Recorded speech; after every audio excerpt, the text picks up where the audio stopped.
আসসালামু আলাইকুম ভিউয়ার্স, কেমন আছেন সবাই? আশা করছি আল্লাহর রহমতে সবাই ভালো আছেন, সুস্থ আছেন। আমি আলহামদুলিল্লাহ ভালো আছি।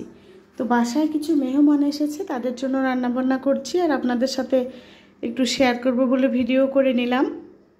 তো এখানে আমি প্যারেন্টস মুরগি রান্না করব, এ কারণে পেঁয়াজ আর মশলা দিয়ে, গোটা মশলা দিয়ে পেঁয়াজটা কিছুক্ষণ ভেজে নেওয়ার পরে তারপরে বাটা মশলা দিয়ে দিলাম। পেঁয়াজ, রসুন, আদা, জিরা বাটা, গরম মশলা বাটা, লবণ, হলুদের গুঁড়ো, মরিচের গুঁড়ো, জিরার গুঁড়ো, সব ধরনের মশলা দিয়ে সামান্য একটু পানি দিয়ে মশলাটা ভালোভাবে কষিয়ে নেব। তারপরে মুরগির মাংসগুলো দিয়ে দেব। এই মুরগিকে আমার হাজব্যান্ড বলল প্যারেন্টস মুরগি, অনেকে প্যারেল মুরগিও বলে। আসলে কোনটা সঠিক আপনারা কমেন্টে জানাবেন, যেটা প্যারেল মুরগি হবে না প্যারেন্টস মুরগি হবে। তো মেহমান আসলে রান্নাবান্না তো করতেই হবে। আমার অনেক ঠান্ডা সর্দি লেগেছে, মেহমান আসলে কিন্তু আমার অনেক ভালো লাগে।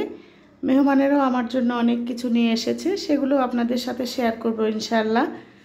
তো এখানে মুরগির মাংসগুলো দিয়ে দিলাম, ভালোভাবে কষিয়ে নিতে হবে। আর এই মাংসটা রান্না করতে একটু সময় লাগে, কারণ মাংসগুলো একটু শক্ত আর হাড়ের সাথে মাংস থাকে।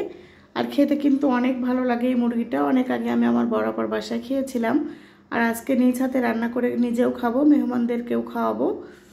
তো ঢাকনা দিয়ে ঢেকে ঢেকে ভালোভাবে কষিয়ে নিয়েছি। এখানে গরম পানি করে দিতে হবে, তা না হলে কিন্তু মাংসটা সেদ্ধ হবে না ভালো। আর মাংস যদি সেদ্ধ না হয় তাহলে কিন্তু খেতে ভালো লাগবে না। আর আমার বাচ্চারা যেহেতু মাংসের সাথে আলু খেতে পছন্দ করে, আর এই মুরগির মাংসটা রান্না করলে অনেক তেল উঠে, আর এই তেল আলা মাংসে যদি আলু দেওয়া যায় সেই আলুটা খেতে কিন্তু অনেক ভালো লাগে। এই কারণে আমি ঝোল দিয়ে তারপরে কিছু আলু টুকরো করে কেটে নিয়ে হলুদ, লবণ আর তেল দিয়ে ভেজে মাংসের ভেতরে দিয়ে দেব। এভাবে মাংস রান্না করতে কে কে পছন্দ করেন বা খেতে পছন্দ করেন অবশ্যই আমাকে কমেন্টে জানাবেন। আমাদের কিন্তু অনেক ভালো লাগে, আর আমার বাচ্চারাও অনেক পছন্দ করে। তো কথা বলতে বলতে আমার তরকারিটা প্রায় রান্নার শেষের দিকে। মেহমানের জন্য আমি আরও কিছু রান্না করেছিলাম, সেগুলোও আপনাদের সাথে শেয়ার করব। যদিও সম্পূর্ণ ভিডিও করতে পারিনি, আর ভিডিওটা বড় হয়ে যাবে, বড় হলে তো আপনারা ভিডিও দেখবেন না।